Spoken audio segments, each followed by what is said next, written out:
अखण्डमण्डलाकारं व्याप्तं येन चराचरं तत्पदं दर्शितं येन तस्मै श्रीगुरवे नमः।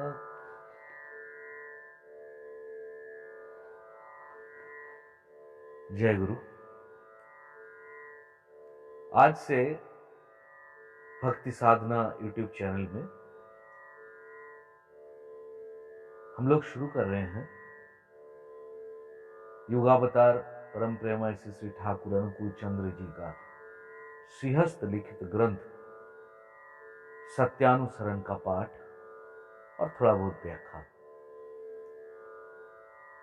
यह जानना जरूरी है कि सत्यानुसरण ग्रंथ जो श्री ठाकुर जी लिखे हुए थे वो कब और क्यों लिखे हुए। बंगाली कैलेंडर के अनुसार 1316 में जबकि ठाकुर जी का उम्र 22 साल था, तब श्री ठाकुर जी का परम भक्त श्री अतुल चंद्र भट्टाचार्य, उनका ट्रांसफरेबल जॉब था, तो वो कुछ कार्य के लिए बाहर जा रहे थे। लेकिन श्री ठाकुर से दूर रहना उनको अच्छा नहीं लग रहा था। वो श्री ठाकुर जी को विनम्रता से उनके पास प्रार्थना की कि प्रभु हमको ऐसा उपदेश कुछ लिख के दीजिए जो दूर रह के भी मैं आपसे जुड़ा हुआ रह सकता हूं, मेरे जीवन में आपका प्रकाश जैसे रहे, ऐसा कुछ लिख के हमको दीजिए। तो श्री ठाकुर जी एक रात पे ये सत्यानुसरण ग्रंथ उनको लिख के दिए थे। और हम लोग जो श्री ठाकुर जी का चरणाश्रित हैं, जितने भी भक्त हैं, हम लोग के लिए गीता समान है। और जो भी श्री ठाकुर जी को अभी भी उनका श्री चरण में जिन लोग अभी आश्रय नहीं लिए हैं, नहीं जानते हैं, उनके लिए भी ये बहुत कल्याणकारी ग्रंथ है। इसलिए हिंदी में इसलिए हम लोग पढ़ रहे हैं कि जैसे पूरे देशवासी ये ग्रंथ का जो भी लिखा हुआ है ग्रंथ में वो समझ सके, पढ़ सके। इसलिए आज हम लोग थोड़ा बहुत पढ़ेंगे। चलिए शुरू करते हैं।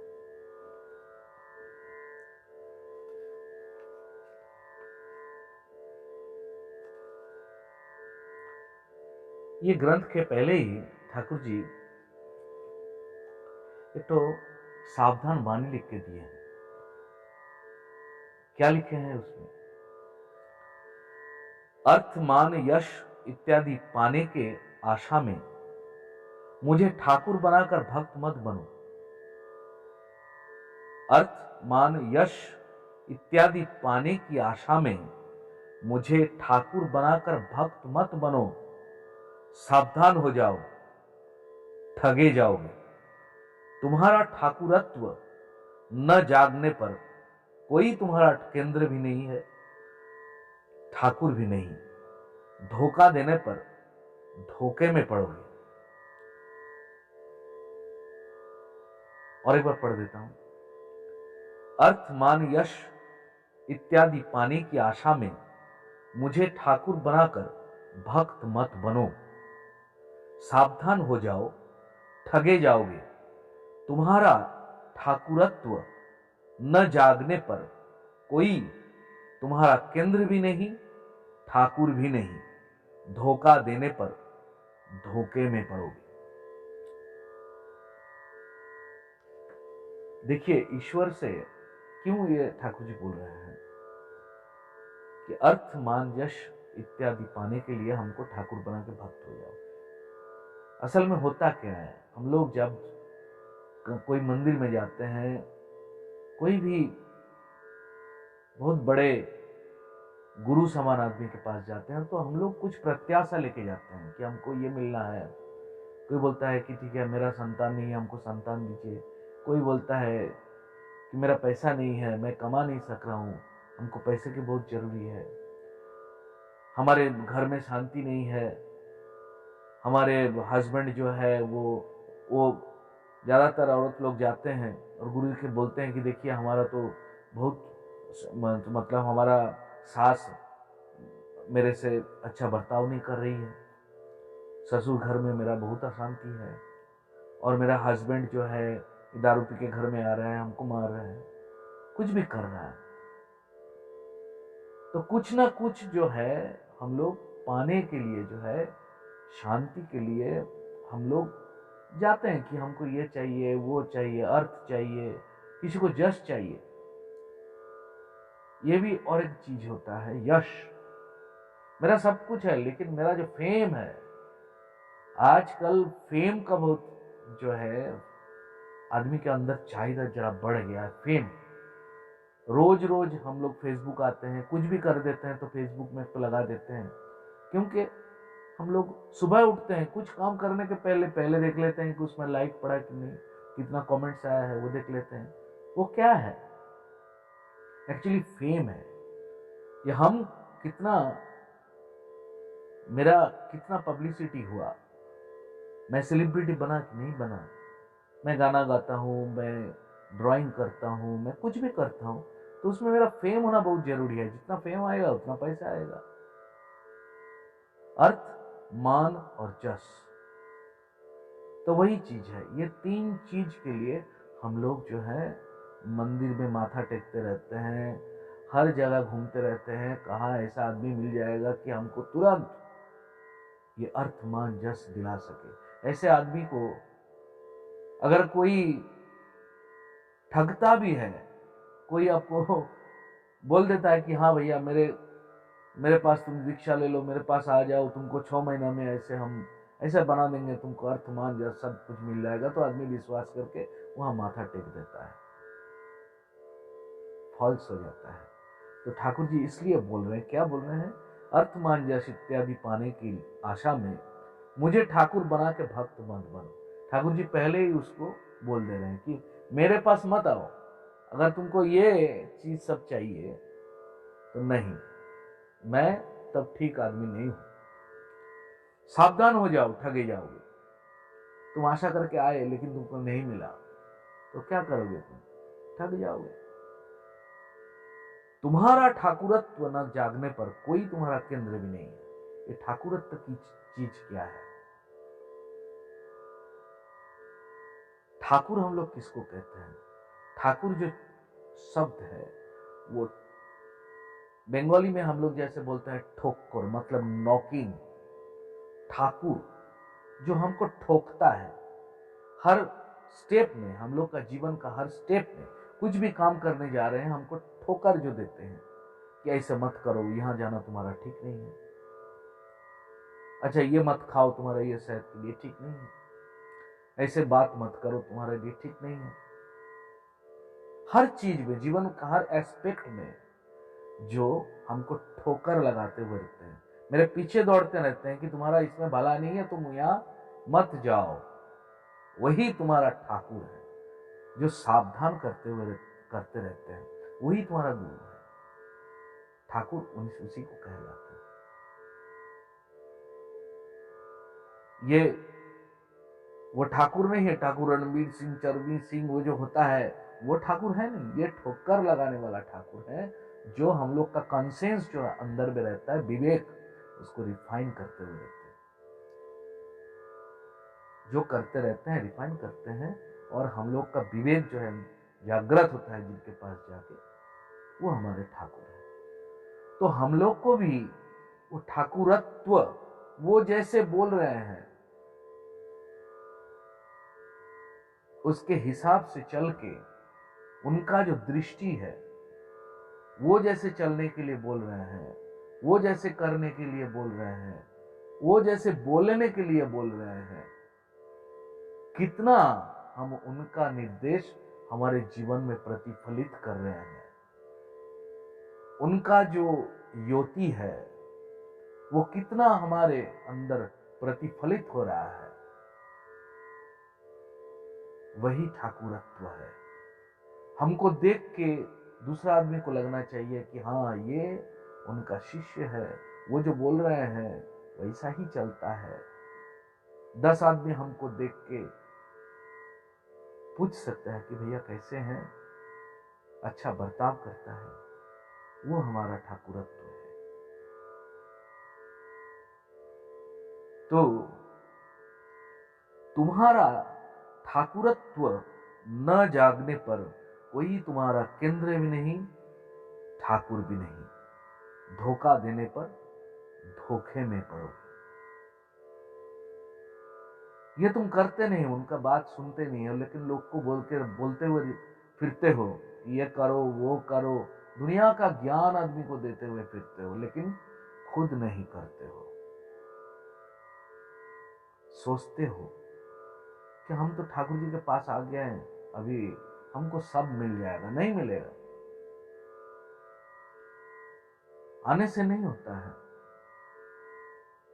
मिलने के लिए कुछ कर्तव्य करना पड़ता है, कुछ कर्म करना पड़ता है, जो जैसे जैसे ठाकुर जी बोलते हैं वो अगर करते हैं तो हम लोग को मिलता है। दूसरा, अभी सत्यानुसरण शुरू हो रहा है। बीच में और एक बात है, वो भी पढ़ते हैं। ठाकुर जी बोल रहे हैं, भारत की अवनति, डिजेनरेशन तभी से आरंभ हुई जब से भारतवासियों के लिए अमूर्त भगवान असीम हो उठे। ऋषियों को छोड़कर ऋषिवाद की उपासना आरंभ हुई।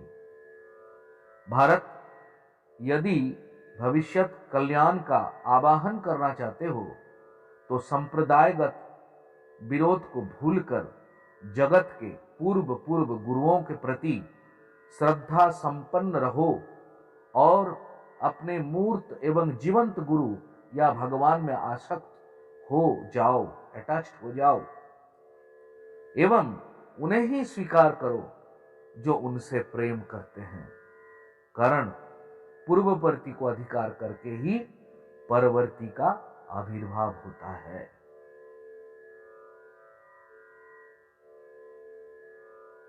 हम लोग जानते हैं, इतिहास पढ़ते हैं, भारतवर्ष ऐसा देश था जहां 33 करोड़ देवताएं थे और दुनिया का सर्वश्रेष्ठ सिविलाइजेशन,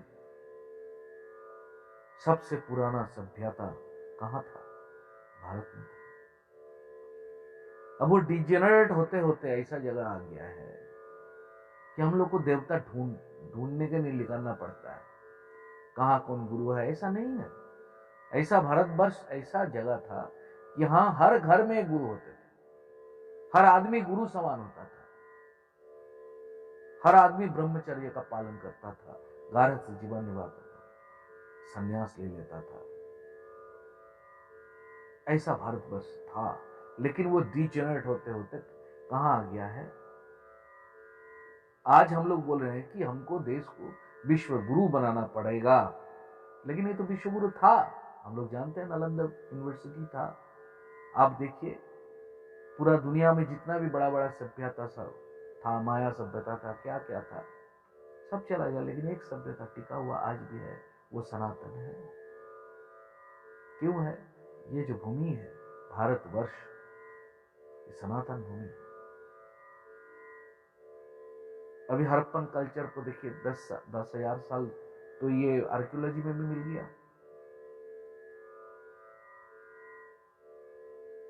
लेकिन ये डिजेनरेट होते जा रहा है। क्यों होते जा रहा है? ये ठाकुर जी बोल रहे हैं, भारत की अवनति तभी से आरंभ हुई जब से भारतवासियों के लिए अमूर्त भगवान असीम हो उठे। ऋषियों को छोड़कर ऋषिवाद की उपासना आरंभ हुई। हम लोग ऋषि को छोड़ देते हैं, लेकिन ऋषि जो कह के गए हैं उसको लेके पड़ जाते हैं, उसको लेके क्या एक प्रतिष्ठान बना लेते हैं, कुछ भी कर लेते हैं और उनको लेके अपने स्वार्थ हिसाब से चलने लगते हैं। और जो व्यक्ति था जिससे ये बात है, जन्म हुआ है बात का, उसको ही भूल जाते हैं।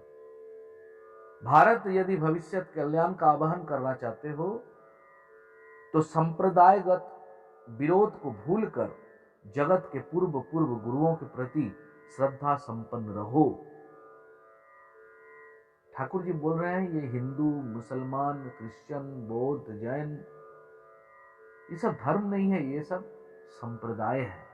और इसी में हम लोग जो है एक से दूसरा लड़ते रहते हैं। ये सब संप्रदाय है, इन लोग का गोल एक ही है, सब एक ही जगह पहुंचेगा। भगवान श्री राम कृष्ण जी बोल गया जो तो मौत तो पौत, जितना मत है उतना पथ। भगवान श्री राम कृष्ण देव परमहंस ने बोल के गए हैं।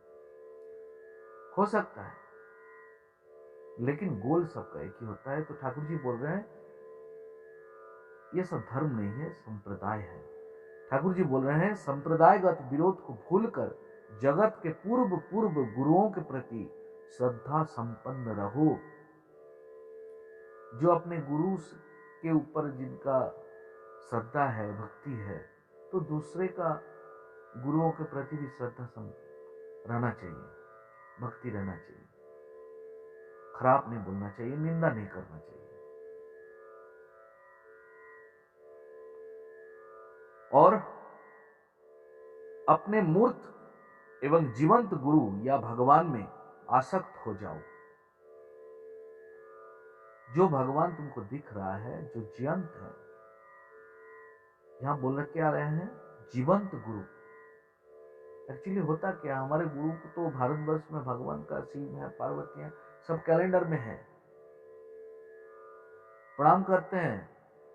और हम लोग जो खुद मन में सोचते हैं उसी हिसाब से पूजा करते रहते हैं। निर्देश नहीं है, आदेश नहीं है, कोई टोकने वाला नहीं है। हम ये बोल रहे हैं कि ऐसा होना चाहिए, वो भी बोल रहा है कि ऐसा होना चाहिए। दोनों ही भक्त है, लेकिन झगड़ा लड़ाई चलते रहता है। क्यों? वो जीवंत नहीं है, जियंत नहीं है। प्राण प्रतिष्ठा हम लोग करते हैं, लेकिन हम लोग को निर्देश नहीं मिलता है।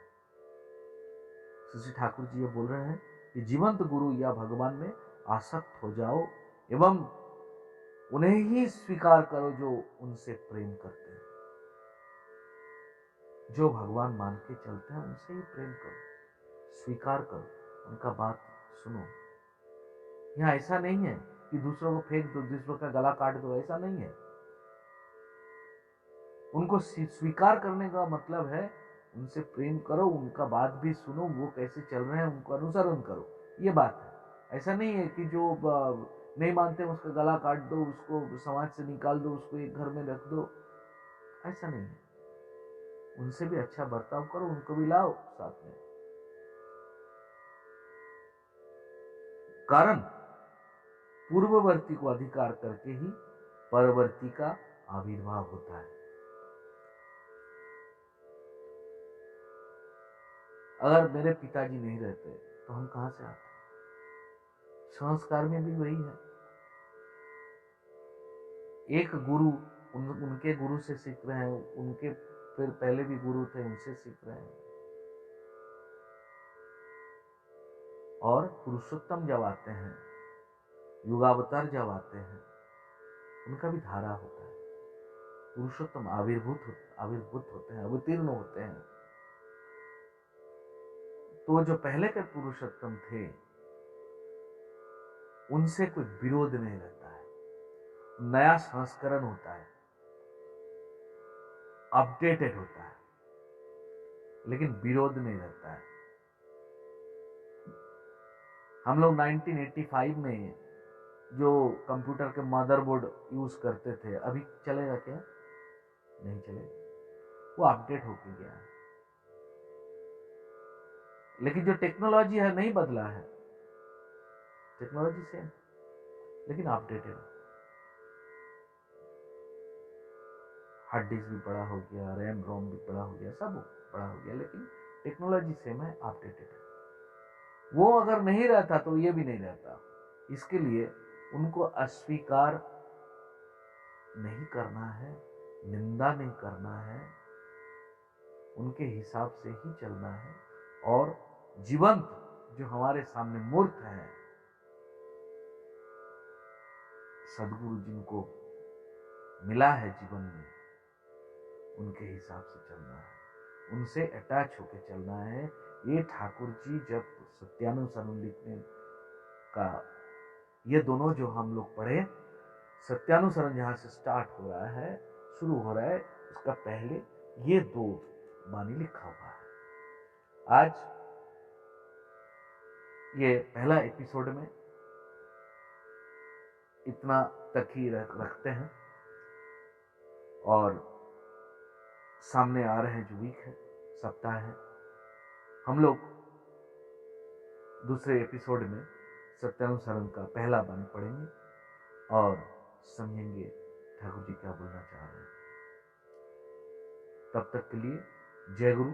और हाँ, अगर अच्छा लगा, ऐसा नहीं है कि मैं तो गुरु नहीं, मैं भी शिष्य हूं, भक्त हूं, अगर मेरा जो भी हम बोल रहे हैं उसमें कुछ अगर गलत हो गए तो आप लोग क्षमा कीजिएगा, और मेरे ठाकुर जी के पास प्रार्थना करते हैं आप सब बहुत अच्छे रहें, शांति से रहें, स्वस्थ रहें। जय गुरु।